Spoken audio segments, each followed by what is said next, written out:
The Bunker, the mysterious facility located in a technology park in Sydney. In there they've got 57 monitors, 20 separate high-definition video feeds, 20 racks of servers, and yet their decision somehow managed to generate such controversy and grey area that there's been a growing movement in recent years that the entire thing should be scrapped altogether. If you do believe it should be scrapped though, you are a fundamentally ridiculous human being. Because as a game, we have grown so far beyond the point where we could ever live without a video referee.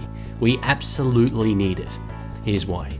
Unless you've ever picked up a whistle and refereed a game of Rugby League, I am convinced that you don't know how difficult it is to do. Take it from someone who does have experience refereeing, to do everything expected of a referee in a game is a literally impossible task. You are expected to be looking in multiple different places at once. That is not an exaggeration, that is a plain and simple fact. If you turn your head to make sure that all the defenders are on side, you might miss something that happened in the ruck. The defenders start blowing up, the attackers are playing on, the crowd is booing. You are actually doing your job right, and now you don't know what happened and you are on your own.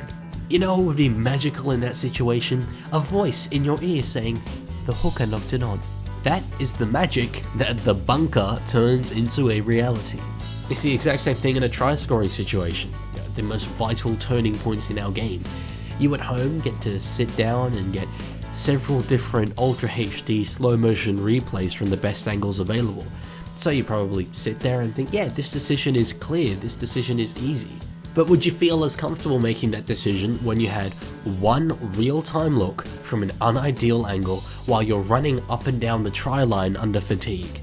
I doubt it. And that there, plainly and simply, is the reason why the bunker is required. The game would be in a better place if people just thought about those things before criticizing the referees or calling for an end to the bunker. And if you do actually think that you could be a good referee without the bunker in that situation, then go out and do it. We have a desperate shortage of referees at the lower level of the game. We could use someone of your talent. Another thing is that when we go to the bunker, it's actually one of the most engaging parts of the whole game. Now that does sound counterintuitive because people say that the bunker sucks the intensity out of try scoring situations, and it does, but think about it. When you're watching the usual back and forth of a game, it's easy to sort of get a bit lost in it, not exactly pay attention to every tackle, and a few minutes go by before you really snap back into it. But when a try's been sent up to the bunker, you give it all of your focus.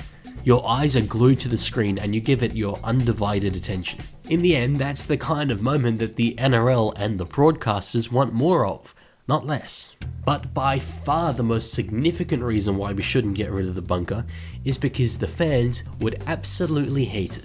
I accept that the bunker makes mistakes, and I will get to that later, but objectively you do get more accurate decision making with the bunker in place. Getting rid of it would mean less accurate decision making, and you could never justify that to fans. There is not a chance that a fan would see their team lose a game off an incorrect call that the bunker would have overturned and say, you know what, I'm going to take that loss on the chin. Sure, we were objectively robbed and now won't make the finals, but I'm just happy that the ref made a call and stuck with it. He's very good at his job. No, sports fans just aren't like that. People would be calling for the bunker to come back in a heartbeat. You'll be able to find the same people who were calling for it to be scrapped now criticizing the NRL for ever getting rid of it. It's just not a good decision to make. There's a reason that the 20 Premier League teams just voted 19-1 in favour of keeping VAR. And trust me, VAR is even more of a lightning rod for negative attention over there than the bunker is here.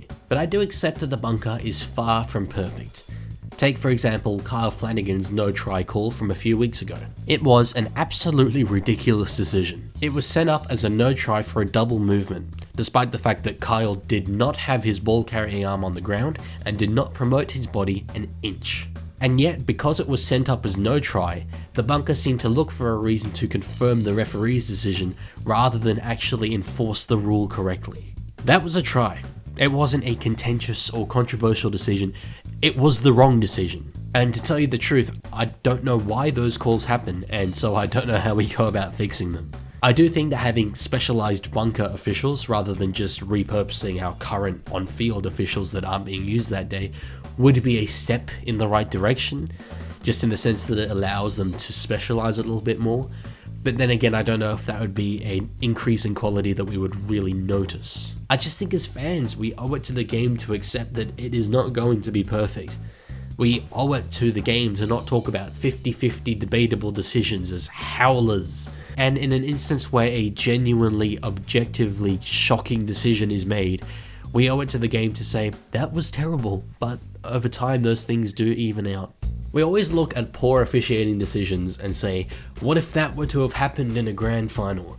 So I'll ask you this, what if we were to have an objectively incorrect decision in a grand final? We can all see it there, 4K, Ultra HD, slow motion replays, it's right there for us. The technology exists to review the decision, but the bunker doesn't exist anymore because Jono Loves Holdens on Instagram commented, the bunker should be scrapped, I could do a better job with my eyes closed, and also, the refs are clowns. Over the last month, referees out in the country have gone on strike over the abuse that they cop during games. That is just at the local level. And yet the disrespect that they receive is so significant that it stops them from doing their job. Thinking that the referees are wanker is a part of global sport that will always be there. But given how much referees sacrifice and put themselves through just for the love of the game, it is an element of behaviour that we should really be looking to reduce as much as we can. That abuse reduces when fewer bad calls are made. Fewer bad calls are made when the referee has more assistance.